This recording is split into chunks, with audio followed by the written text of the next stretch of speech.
Hey guys, hope everything's going well. You guys know the drill. Smash the like button, subscribe if you haven't, and comment down below.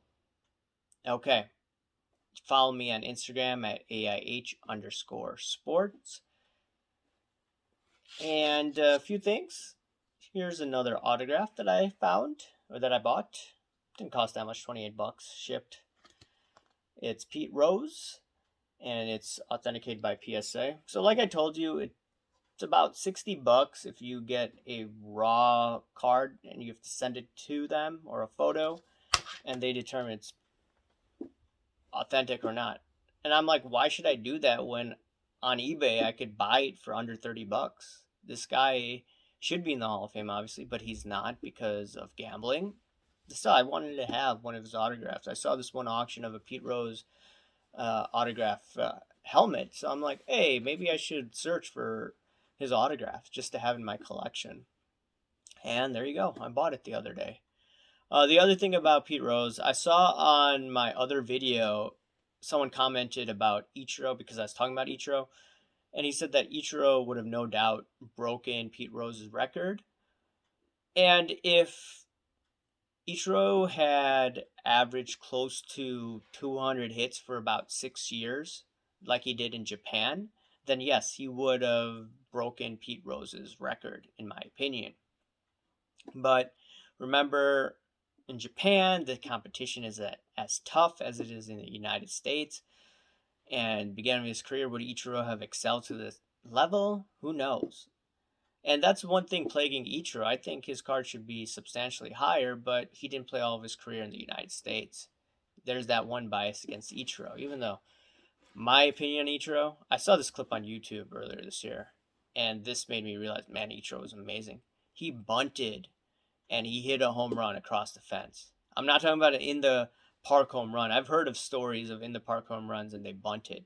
No, this bunt went over the fences. He hit a home run with the bunt. That's insane. All of you guys should definitely YouTube that. Now, getting to my topic. So, there are cards that have definitely been hammered, and they've been hammered for a variety of reasons. It has nothing to do with injury, it has nothing to do with cycles. It has to deal with just crazy events coming out of nowhere that no one really would have expected going into this sports year. One of them is Ben Simmons. Or let's let me rephrase that. Ben Simmons, uh, people are saying that he allegedly quit on the team. That could make sense. So people have definitely shied away from his cards. And what's crazy is one of his rare cards purchased in 2018, 2017 of his rookie year. Someone paid $22,000 for a Ben Simmons card. How does that person feel right now? Granted, Ben Simmons, I believe, is 25 years old. He's a young guy. Maybe he'll come back. Maybe he's going to get traded. And maybe he goes into a different environment. If he goes to a different environment, who knows? You may see a different Ben Simmons, a guy who wants to play, wants to engage with his teammates, wants to prove his haters wrong. That could be the case, and maybe it was just a short-term issue with Ben Simmons. I don't know, to be honest. Regardless, at this moment, I wouldn't feel comfortable if I had that $22,000 card of Ben Simmons. And it makes me realize, okay, these young guys like Vlad Dorrer Jr., I saw people were throwing down $18,000 for this guy. And definitely he's talented, but $18,000 for an unproven commodity, even though his dad's a first ballot Hall of Famer, it just makes me question that. It's just crazy how much money is going into these guys. And this was before the pandemic, by the way. I know someone always talks about Vlad Dorrer Jr. on here on the comment section. Regardless, Ben Simmons, they're talking about him being traded maybe after December 15, just rumors. And if that happens, then what's going to happen to his card? Could potentially go higher, some of his cards, but he has to perform. And I'm not talking about like this high end stuff, but this low end stuff, this optic cards, I think from what is it, 2016, 2017? those cards have a good chance of going up, right? Buy the rumor, sell the news.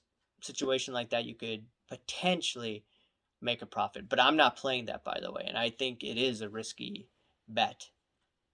The second player that I looked at, cards haven't done so hot. Kyrie Irving. They were hot last May when people thought they'd win the finals. I thought they'd win the finals. And people are throwing down over $20,000 for a Kyrie Irving rookie card. I believe is auto. And now Kyrie Irving is not allowed to play. The only thing about Kyrie now in New York is people are protesting. I saw at the Barclays Center, and they made life troubling for the security employees there. It's crazy what I just saw. Regardless, Kyrie Irving cards, they're coming down in value. I don't see people aggressively bidding on his cards. And if that's the case, there could be an opportunity, but will teams be willing to deal with him? That's the thing. Maybe the Nets didn't like the fact that he took off last year to deal with mental health issues. And now Kyrie Irving doesn't want to play, and it because of the situation going on. And it may have upset Durant. It may have upset Harden. Regardless of what you think about this, Kyrie Irving is not playing, and his card values, no one's really bidding on it. There's no demand. And who knows if he's allowed to come back to a team next year, his cards may jump back up. I mean, this guy, I believe, is what, a 7-time All-Star guy? This guy's talented, regardless of whatever you want to say about his views. This guy can play.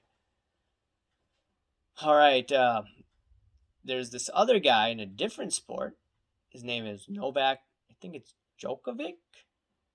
Correct me if I'm wrong. He's a tennis player. He's one of the best out there. Allegedly, he's coming for Federer and Nadal. That's how good he is. So he didn't also take the you-know-what.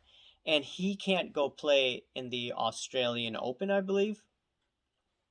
And because of that, Novak, he is obviously going to lose a lot of money, and it could potentially hurt his career. What if there's other places around the world that says, nah, Novak, you can't come because you didn't take it? I mean, this is interesting. And I looked at some of his cards from 2007. His 2007 ace card earlier, maybe a few months ago, is trading at $2,500. And because he didn't want to take it, it's gone to about $1,225. That's interesting. His card price is trading like a person that retired. Because I remember when Drew Brees retired, my 229 card, it could have sold for about $4,700. Some I think was close to $6,000. Then it went to about close to $2,000. So that card, I mean, I love the card, but there's no demand for it right now, even though he's on NBC right now. It's just quite interesting that players who haven't retired, that are still out there, but if they can't play for whatever reason, it's not regarding an injury, whether it's mental health, whether it's the jab, etc., card value is going to plummet down. The flippers and speculators don't want anything to do with it. And if they ever get back and they're playing at their prime, there could be opportunities in those cards. And I'm not saying to do that. I'm just saying, just from observing, from an unbiased perspective. And here's a card that has gone down, which I actually used to own. It's an Optic Hollow PSA 10 Patrick Mahomes card. It's his, 2017 card. Before the Super Bowl, it was about $7,700. I saw that on an auction. And they didn't win. And his card, it has plummeted close to $3,600. I sold it on PWCC before they got kicked off of eBay, about $3,800. I bought that card for about $130. So it was a good profit for me. There's no doubt about that. But at the same time, you see, Patrick Mahomes' play isn't at Patrick Mahomes' level, what we're accustomed to seeing. And you're seeing it everywhere. Patrick Mahomes had a bad game. I just opened the game or turned on the game for about a minute or two. I was just working out. And before I worked out, I saw Patrick Mahomes just got clobbered in the head. It was nuts. It didn't look good. And I didn't need to watch the whole game just to figure out what was going on. It was not good. It was brutal.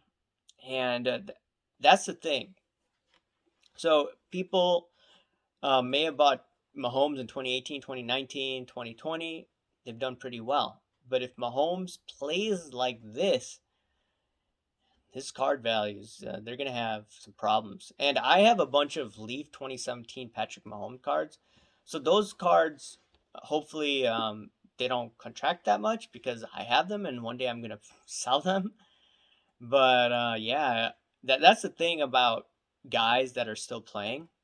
Sure, they could be the next best thing since sliced bread, but at the end of the day, sometimes players, their abilities regress because of injuries or people figure them out, etc. And they're no longer what they used to be, and the card values could take a hit from there. That's why I always, or what I used to do, 2018, 2019, and yes, 2020, I was looking at Hall of Fame guys for the most part. I was speculating here and there, no doubt about it, and some guys that I believe had great amount of talent. But at the same time, I was very careful and I only bought what I thought was quality. I'm going to do a video about quantity versus quality in the coming days. But yeah, those are just a few things to watch out for. It's not only injury for some of these young guys, their performance may just, it's called reversion to the mean. It may just go back to what it should have been. You may have seen them play at a high level when they're younger, but then people figure them out. That's the thing. Or sometimes people may not want to take the you know what, and they're not allowed to play. That's another risk that I talked about. I know I saw some comments saying, hey, focus on sports and sports cards, but it is a relevant topic, and soon you may need to know what someone's status is of whether they've taken it or not, because it could affect his card values. If you have a high end card value, or if you have a high end card of this particular player, that's something to know, guys. But anyways, guys, smash the like button, subscribe if you haven't, comment down below, guys. Thanks. Bye.